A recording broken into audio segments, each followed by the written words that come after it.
आप सभी का हार्दिक स्वागत है। UTI mutual fund in partnership with CNBC आवाज़ प्रस्तुत करता है उड़ान। यहाँ निर्मा यूनिवर्सिटी के इस डायनामिक और फ्यूचर फोकस्ड कैंपस में यूटीआई म्यूचुअल फंड का तहे दिल से मैं धन्यवाद करना चाहूँगी यंग इंडिया को फाइनेंशियल क्लैरिटी, अवेयरनेस और सही डिसीजंस लेने के लिए कॉन्फिडेंस देने के लिए। चलिए अब आगे बढ़ते हैं और हम शुरुआत करते हैं एक ऐसी कॉन्वर्सेशन से जो बताती है कि भारत की असली ग्रोथ स्टोरीज की असल फाउंडेशन क्या होती है। आज हमारे बीच एक ऐसे लीडर हैं जिन्होंने इंडिया के सबसे रिस्पेक्टेड ब्रांड में से एक सिम्फनी को स्केल करने में अहम भूमिका निभाई है। स्वागत कीजिए जोरदार तालियों के साथ Nirupesh Shah, MD corporate affairs Symphony की। एक बार जोरदार तालियों के साथ स्वागत उनका। और उनसे बातचीत करने के लिए मैं मंच पर आमंत्रित करना चाहूँगी मेरे सहयोगी सीएनबीसी आवाज़ से विपिन भट्ट जी का। सबसे पहले मैं ब्रांड पे ही बात कर लेता हूँ। ब्रांड अपने आप में एक बहुत बड़ी चीज़ है और चूंकि यहाँ मैनेजमेंट के स्टूडेंट्स हमारे साथ हैं तो चाहे वो निर्मा हो चाहे वो सिम्फनी हो, हाउ डिफिकल्ट और what it takes to build a brand, एक ब्रांड को बनाना उसके लिए क्या लगता है, कितना कठिन कितना आसान है? हम जब भी ब्रांड के बारे में सोचते हैं तो ब्रांड के बारे में क्यों सोचते हैं, वो ब्रांड बड़ी क्यों होती है? क्योंकि it signifies trust, confidence, quality, reliability. So obviously ये तभी हो सकता है जब भी इसके पीछे इनोवेटिव प्रोडक्ट हो, कस्टमर के एस्पिरेशन है उनको मिटवित करती हो, सर्विस स्टैंडर्ड बड़े हो। एक ऐसे वक्त पर जब देश में कूलर्स या कूलिंग मशीन्स के नाम पे बहुत ही क्रूड चीज़ें बिका करती थी, बहुत देसी टाइप की चीज़ें, तब आप एक ब्रांडेड चीज़ लेके आए। ब्रांड हमेशा समय से बड़ा कोरिलेट करता है। कोई चीज़ हो सकता है एक समय में फ्लॉप हो जाए लेकिन आगे जाके वो हिट हो जाए। सिम्फनी जब स्टैब्लिश हुई थी उसे ये नई चीज़ देने में, लोगों के बीच में जाने में, that time is a different India. आज का तो देश बहुत अलग है। क्या मुश्किलें गई थी या क्या चैलेंजेस थे जिनको इनिशियली ओवरकम करना पड़ा? नो, फर्स्ट एंड फॉरमोस्ट उस टाइम पे it was an aspirational product और हमने इस आइडिया से चालू किया था कि तब तक जितने भी एयर कूलर बनते थे मेटल से बनते थे। फर्स्ट टाइम हमने प्लास्टिक एयर कूलर निकाले और वो निकालने का पर्पस वो था कि उसका मास प्रोडक्शन कर सके, स्टैंडर्डाइज कर सके, बेहतर क्वालिटी दे पाए। But more importantly still I remember our first model was looking like AC. आपको मालूम होगा कि पहले विंडो एसी ही आते थे और विंडो एसी की जो ग्रिल थी एग्जैक्टली सिम्फनी का एयर कूलर ऐसा था। सो कस्टमर के लिए वो एस्पिरेशन था कि डिस्पाइट एयर कूलर इससे सिर्फ 20% पे करके मैं एसी जैसी प्रोडक्ट, बढ़िया फीचर्स और परफॉर्मेंस ले रहा हूँ। And then rest is the history. 2002 में बैंकरप्सी और now you are the number 1 और आप अमेरिका में जाके कूलर्स बेच रहे हैं एंड इनफैक्ट और भी देश हैं उस लिस्ट के अंदर। एट लास्ट यहाँ जितने लीडर्स बैठे हैं हमारे फ्यूचर लीडर्स, उनको आप क्या एक या दो बातें बताएंगे कि respective of their studies, curriculum, किताबों में जो पढ़ रहे हैं डिग्री उन्हें मिल जाएंगी, लेकिन दो एक बातें जो शायद किताबों से नहीं मिलेगी वो रियल लाइफ एक्सपीरियंस से भी मिल सकती है और वो हमेशा काम आएगी, वो कभी इररिलेवेंट नहीं होंगी। First and foremost, everybody has an intuition. Trust your intuition and try to develop your intuition. I am sure it will lead you to a right judgment.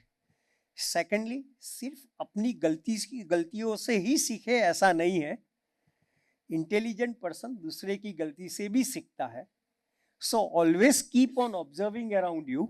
Thank you sir, thank you very much. और बहुत interesting रही है पूरी बातचीत। मन तो कर रहा है कि थोड़ा और बढ़ाऊं इसको आगे, लेकिन समय की बाध्यता है। और जो आपने लेसन्स बताए which are true life lessons, I think हमारे स्टूडेंट्स के लिए और फ्यूचर लीडर्स के लिए बहुत काम के होंगे। Thank you. Pleasure, thanks for having me यार।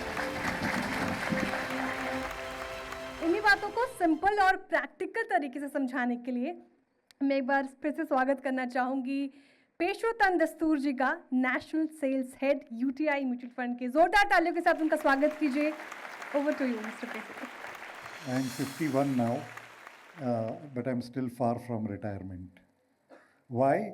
Because मुझे जब मैं 25 का था किसी ने आकर ये ज्ञान नहीं दिया था how to get there. So that's what we are going to talk to you about. And all of you are students, and education is what you are currently pursuing. But you also realize education is only a means.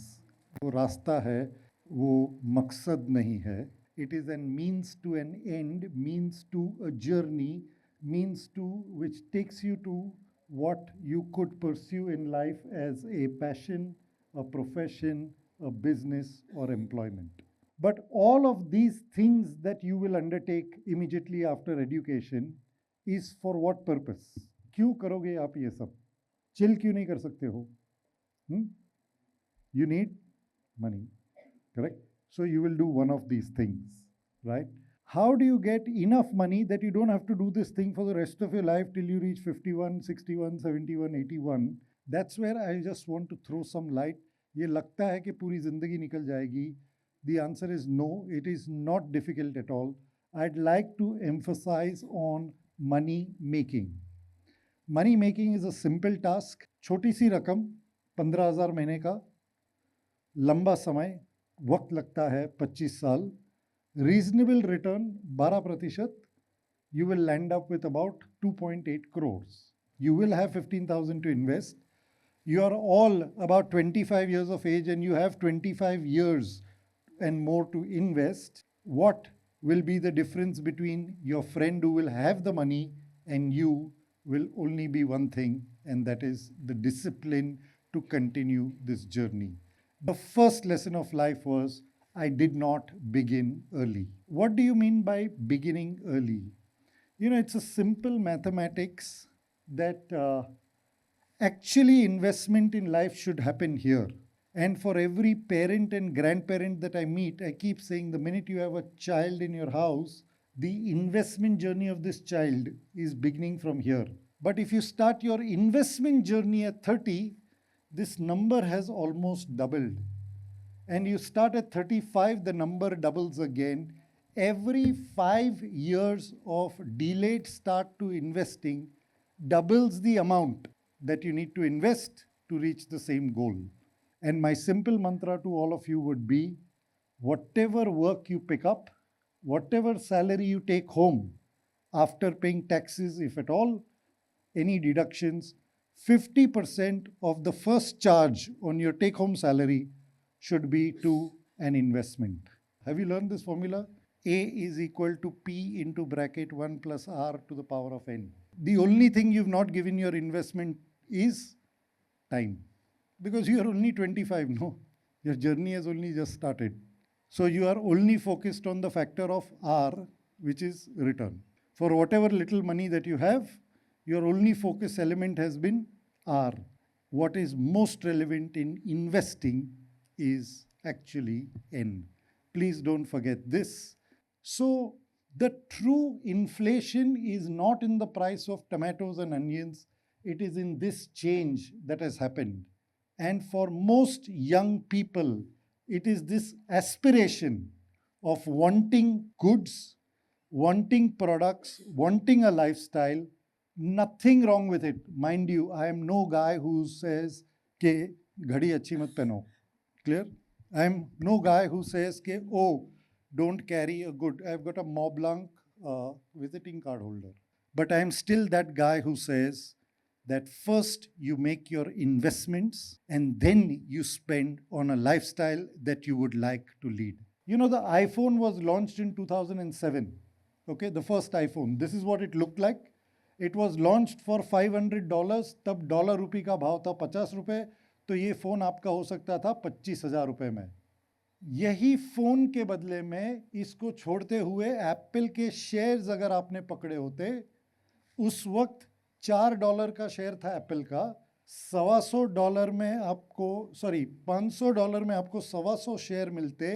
Today the price of Apple share is $250 a share. This what you bought for 25,000 rupees. Had you bought the owner, not the product, it would be valued at 28 lakh rupees in your hand.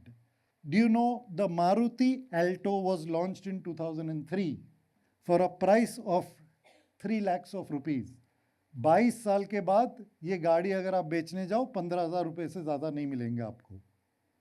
But उस वक्त पर मान लीजिए आपके हाथ में 6 लाख थे, आपने पहले मारुति के शेयर 3 लाख रुपए के लिए होते और फिर मारुति गाड़ी 3 लाख की लिए होती.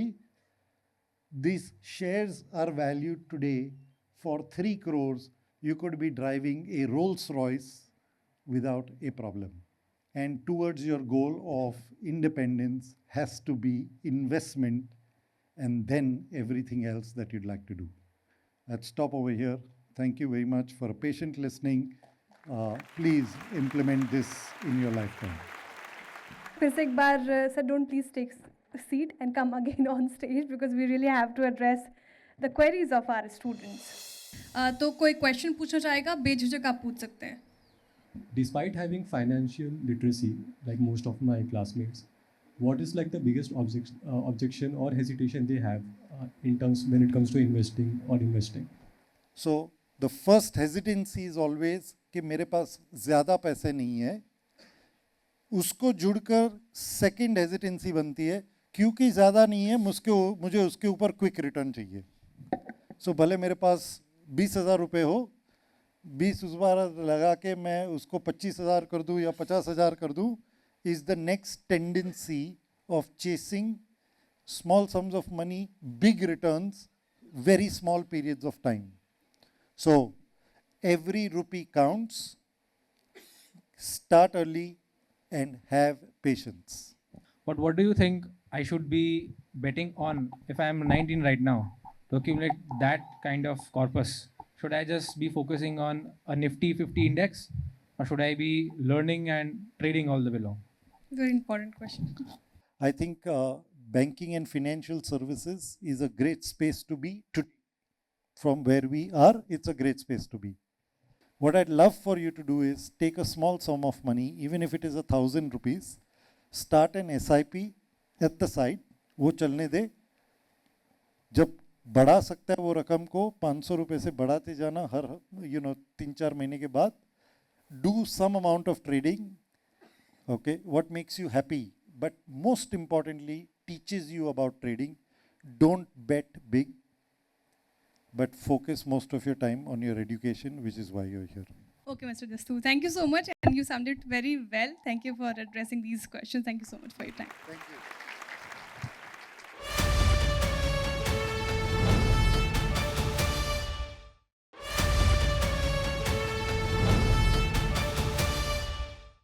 माइंडसेट क्या है? Resilience, emotional wellbeing, self belief, clarity चीज़ों की.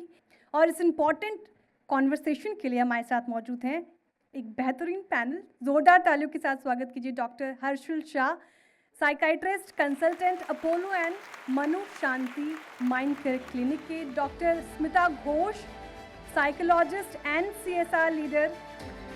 शालू Anand, emotional wellness and confidence coach. कृपया जोरदार तालियों के साथ एक बार फिर से उनका स्वागत कीजिए. हम इस ज़माने में हैं जहाँ पर एंग्जाइटी, डिप्रेशन की बात हो रही है. आज हम सोशल मीडिया प्लेटफॉर्म्स पर हैं, सबकी सक्सेस स्टोरीज देख रहे हैं, सब कुछ ना कुछ लाइफ में अचीव कर रहे हैं. Then what you do, you start self doubting, फिर आप एंग्जाइटी में आ जाते हो. इसे टैकल कैसे करें और कब आपको समझ में आए कि now this has become a serious problem? तो सबसे ज़्यादा जो सोशल मीडिया के कारण जो एंजाइटी इंड्यूस होती है, दैट इज़ समथिंग. एक तो first, whatever we see on social media is not a complete reality, right? And second, because you are kind of seeing that reality और imbibing that reality, तो आपको ये होता है द फोमो, जो FOMO part हम बोलते हैं, फियर ऑफ मिसिंग आउट, कि भाई ये इंसान इतना पहुंच गया, ये well they are only glorifying the most important aspects of their life. So that is something which leads to a sort of FOMO, fear of missing out, and that is something which again would lead to anxiety. तो again social media हो गया, digitalization हो गया, right? Screen time हो गया, that is something which will again affect your mental health. So I feel that these are the major factors which usually lead to a compromise or affect in mental health. तो आप कैसे ये समझे कि नहीं अब प्रोफेशनल इंटरवेंशन की ज़रूरत है, यहाँ पे इंटरवीन करना पड़ेगा प्रोफेशनली, खुद को कैसे समझा जाए? बचपन से हमें शायद इमोशनल को समझना आता ही नहीं है. जैसे कि एक सिंपल सा एग्जांपल, इमोशंस कितने होते हैं? I think in thousands. हमें पता है गिने चुने 4-5 जो बेसिक है. हमें खुशी भी है, दुख भी है, ये सारी चीज़ पता है. खुशी की भी तो काफ़ी वजह हो सकती है. सो इमोशंस हमें पता ही नहीं है, तो हमें पता ही नहीं चलेगा कि हमें कब हेल्प की ज़रूरत है. Because there are no symptoms जो हम बात करते हैं हर रोज़. फिजिकल एलिमेंट्स की बात करते हैं, इमोशनल या माइंड रिलेटेड इश्यूज़ की हम बात नहीं करते. So we don't know the symptoms. Okay, तो we really need to have vocal about it. Yes, and to understand. It's totally fine कि अगर आपको प्लेस अच्छा नहीं लग रहा हो, मज़ा नहीं आ रहा हो काम में, तो रिज़ाइन देके चले गए, क्योंकि काफ़ी कंट्रोवर्शियल चीज़ें हो रही है इसके ऊपर. आप कैसे देखती हैं इसे, आप क्या मानती हैं? One thing, you know it, that there is no growth in it, and you live it. And one is because of something within you. It could be the fear, it could be I'm not feeling confident, or I'm not feeling competent. And you decide to leave it. So there are two reasons. One is you know it, that okay, this is not what I'm looking for, and I don't want to waste time.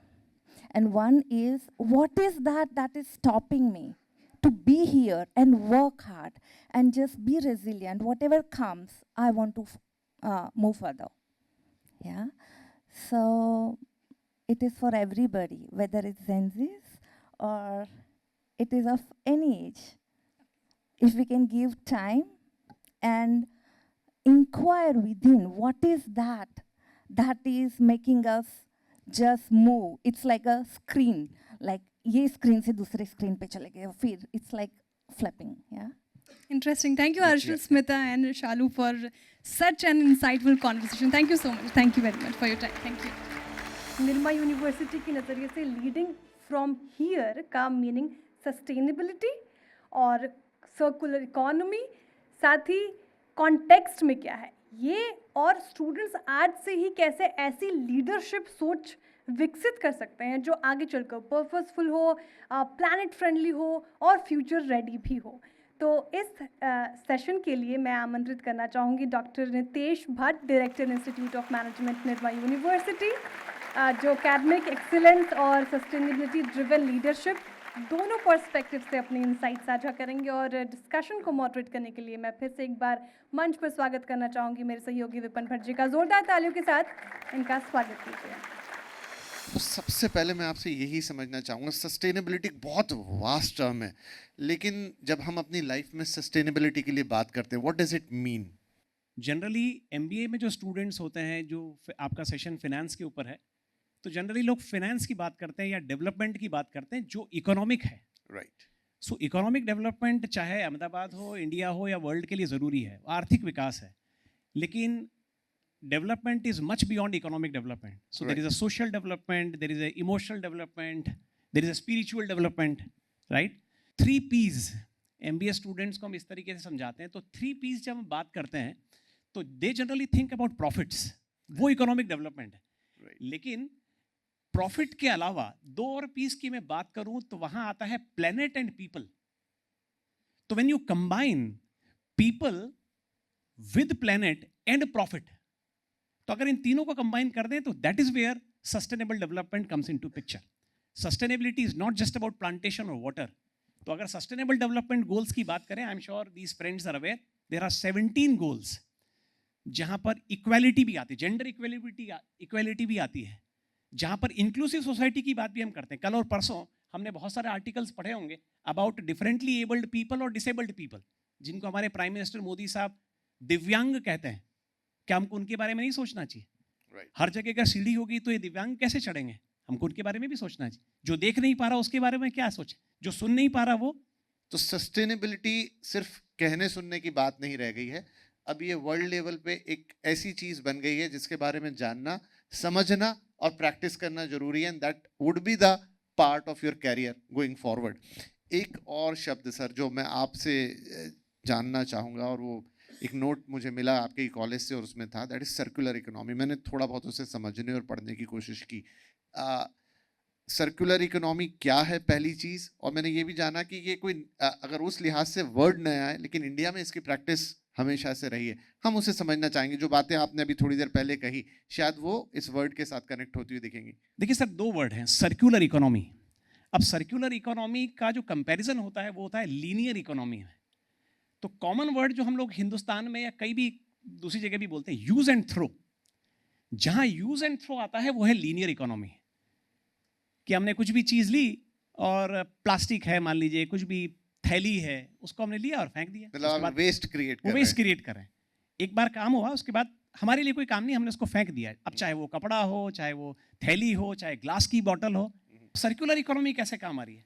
आपने कई बार लोगों को देखा होगा थैला लेके जाते हुए, चाहे दूध ले रहे हैं या सब्जियां लेने जा रहे हैं या ग्रोसरी लेने जा रहे हैं। आपको और हमको शायद कई बार एम्बैरेसमेंट, शर्म आती होगी, यार हम कहाँ थैला लेके जाएंगे। ये माइंडसेट है। तो सर्कुलर इकोनॉमी में वो थैला बार बार काम आ रहा है। जो सर्कुलर इकोनॉमी और सस्टेनेबिलिटी की जो प्रिंसिपल्स की बात आते हैं, हम कई बार 3R, 4R, 5R, 6Rs की बात करते हैं। मैं पहले पीस की बात कर रहा था। Refuse, reduce, reuse, repurpose, recycle. Similarly ये कपड़ा जो निकला, उसका मान लीजिए चद्दर बन गया, आप उसको पोछा लगाने में इस्तेमाल कर सकते हो। खराब पानी भी फेंकना नहीं चाहिए। खराब पानी से आप क्या कर सकते हो? सफाई हो सकती है। और खराब पानी हो, लेकिन पानी तो पानी है, आग बुझाने में तो पानी काम आएगा। अगर सस्टेनेबिलिटी के पॉइंट ऑफ व्यू से सोचें तो सबसे पहले किस पे काम करना चाहिए जो देश के लिए भी बेहतर हो और एज एन हाउस होल्ड हमारे लिए भी बेहतर हो? My personal preference will be food waste should be given the most important priority. Okay, food waste बहुत ज़्यादा है, specifically at the level of the rich people, right. और हम लोग अफोर्ड कर सकते हैं, कई लोग हैं जो कि एक मील भी अफोर्ड नहीं कर पा रहे हैं, तो सबसे पहली प्रायोरिटी उसको देनी चाहिए। दूसरी चीज़ पे प्लास्टिक पे मैं जाऊंगा, और last priority should be e waste. While I say all are important, लेकिन अगर आप ऑर्डर पूछेंगे तो मैं इन तीन को प्रायोरिटी दूंगा। Doctor Bhatt, thank you very much. Thank you. फिर से आपका शुक्रिया कि आपने इस टॉपिक को लेके आए एट द फोरफ्रंट और हमें आज यहाँ बातचीत करने का मौका मिला। We are grateful to CNBC Udaan and wonderful title and punchline, तैयारी कल की। Thank you sir, thank you very much. Thank you director साहब, थैंक यू सो मच। और इतनी अच्छी सेशंस के लिए, इतनी अच्छी बातचीत के लिए बहुत बहुत शुक्रिया फैकल्टी मेंबर्स, हमारे डायरेक्टर साहब, स्टूडेंट्स इतने पेशेंटली और अच्छे क्वेश्चंस पूछने के लिए बहुत शुक्रिया। Have a wonderful evening, thank you so much.